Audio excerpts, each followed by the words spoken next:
12 अक्टूबर 2005 देश में एक ऐसा कानून लागू हुआ जिसने देश के आम नागरिकों को बहुत ही पावरफुल बना दिया।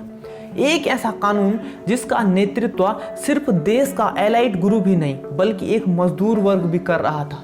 इस कानून ने लोगों को सिर्फ अपनी राय बनाने और खुद को इफेक्टिवली एक्सप्रेस करने की एबिलिटी ही नहीं बढ़ाई बल्कि सरकारों को जबरदस्त रूप में जवाबदेह और ट्रांसपेरेंट भी बना दिया। यह कानून दुनिया में सबसे ज्यादा यूज होने वाला ट्रांसपेरेंट कानून बन गया। इस कानून ने देश के आम नागरिक को इतनी पावर दी कि देश के किसी भी कोने में बैठकर कोई भी आम नागरिक राजधानी दिल्ली में प्रधानमंत्री कार्यालय की फाइलों को टटोल सके।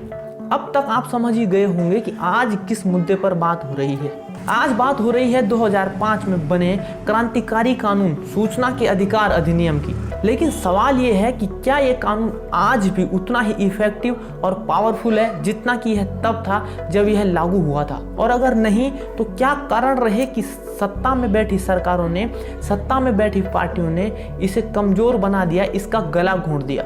ऐसे ही कुछ सवालों के जवाब आज इस वीडियो में ढूंढने की कोशिश करते हैं। लेकिन उससे पहले यह समझ लेना जरूरी है कि इस कानून ने देश में किस प्रकार से सकारात्मक बदलाव लाए। रिपोर्ट्स के अनुसार देश में हर साल 15 से 20 लाख आरटीआईज फाइल की जाती हैं और उनमें से मैक्सिमम आरटीआईज देश का गरीब वर्ग और कमजोर वर्ग फाइल करता है। इस कानून ने देश के आम नागरिक को यह अधिकार दिया कि वो सरकार से सवाल कर सके कि सरकार द्वारा बनाई गई पब्लिक पॉलिसीज कितनी इफिशिएंट और कितनी रैशनल हैं।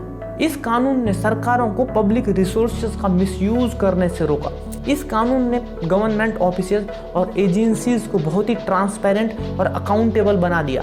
यहाँ तक कि इस कानून ने देश में करप्शन को भी काफ़ी हद तक रोकने की कोशिश करी और देश में कई बड़े घोटालों को भी एक्सपोज किया। फिर तो चाहे वो आदर्श सोसाइटी घोटाला हो या फिर 2G घोटाला हो या फिर कॉमनवेल्थ घोटाला हो। और वहीं कुछ सरकारों ने इसे प्रभावी बनाने के लिए एक कदम आगे आकर और भी कई इनिशिएटिव्स उठाए। बात अगर बिहार सरकार की करें तो बिहार सरकार ने एक इनिशिएटिव जानकारी और बिहार करके शुरू किया और उसकी जो सबसे मेन बात थी वो यह थी कि देश का एक इलिटरेट आम नागरिक भी कॉल करके अपनी आरटीआई फाइल कर सकता है। इस कानून का देश में योगदान समझ लेने के बाद अब हम अपने सवाल पर वापस आते हैं कि क्या ये कानून आज भी देश में उतना ही इफेक्टिव और पावरफुल है जितना कि यह तब था जब यह लागू किया गया था, और अगर नहीं तो क्यों? इसका सीधा सा आंसर है नहीं। समय के साथ साथ सरकारों ने इस कानून को पावरलेस बनाने में कोई कमी नहीं की। सरकारों द्वारा इस कानून को कमजोर करने के जो सबसे प्रभावी तरीके थे उनमें यह सबसे पहला यह था कि सूचना आयुक्तों के पदों को न भरना। देश भर के सूचना आयोगों में आज भी 25% पद खाली हैं। एक सूचना आयोग में एक मुख्य सूचना आयुक्त और मैक्सिमम 10 सूचना आयुक्त हो सकते हैं। लेकिन 4 राज्यों के सूचना आयोगों में आज भी मुख्य सूचना आयुक्त ही नहीं है। यह राज्य हैं मणिपुर, तेलंगाना, आंध्र प्रदेश और वेस्ट बंगाल।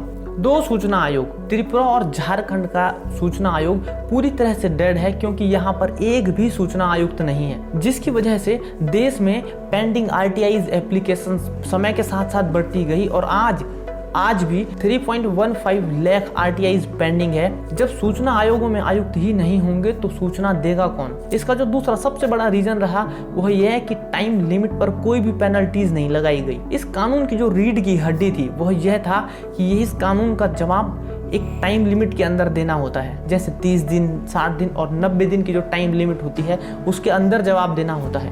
रिपोर्ट्स के अकॉर्डिंग 59% केसेस में गवर्नमेंट ऑफिसर्स इस टाइम लिमिट को फॉलो नहीं करते और इसका उल्लंघन करते हैं। और उससे भी गलत बात यह है कि सिर्फ 2% केसेस में इन अधिकारियों पर पेनल्टीज लगाई जाती हैं, जिससे कि इन अधिकारियों को बार बार उल्लंघन करने की आदत पड़ जाती है। इसका जो तीसरा सबसे बड़ा रीजन रहा वो ये है कि आरटीआई एक्टिविस्ट पर अटैक किए गए। पिछले 16 सालों में देश भर में 86 आरटीआई एक्टिविस्ट को मार दिया गया। 175 आरटीआई एक्टिविस्ट पर हमले किए गए और 7 आरटीआई एक्टिविस्ट ने सुसाइड कर दिया।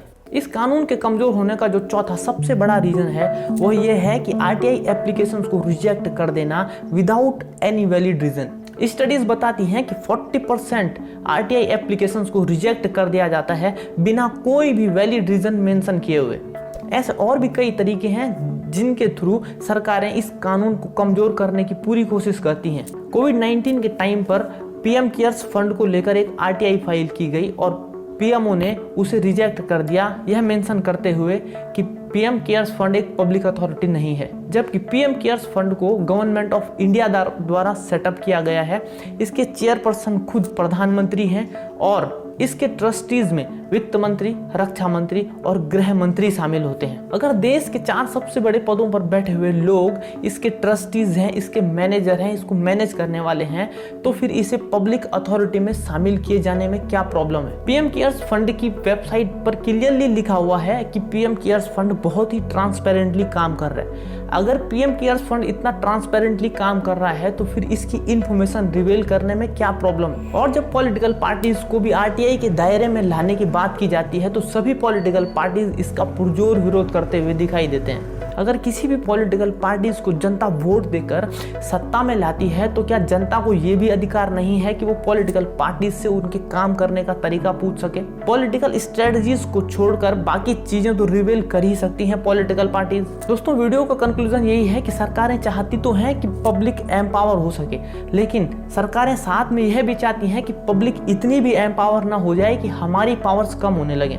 जब भी कभी ऐसे किसी एक्ट में अमेंडमेंट करके उसे कमजोर करने की कोशिश की जाती है, उसे पावरलेस बनाने की कोशिश की जाती है, तो पब्लिक को आवाज उठानी चाहिए ताकि हमारी ही चुनी हुई सरकार हमारे ही अधिकारों के साथ छेड़छाड़ ना कर सके। दोस्तों, उम्मीद करता हूँ आपको वीडियो इन्फॉर्मेशनल लगा होगा। अगर आपको वीडियो पसंद आया तो वीडियो को जरूर लाइक करें और अपने दोस्तों के साथ वीडियो को शेयर करें। चैनल को सब्सक्राइब करना ना भूलें। धन्यवाद।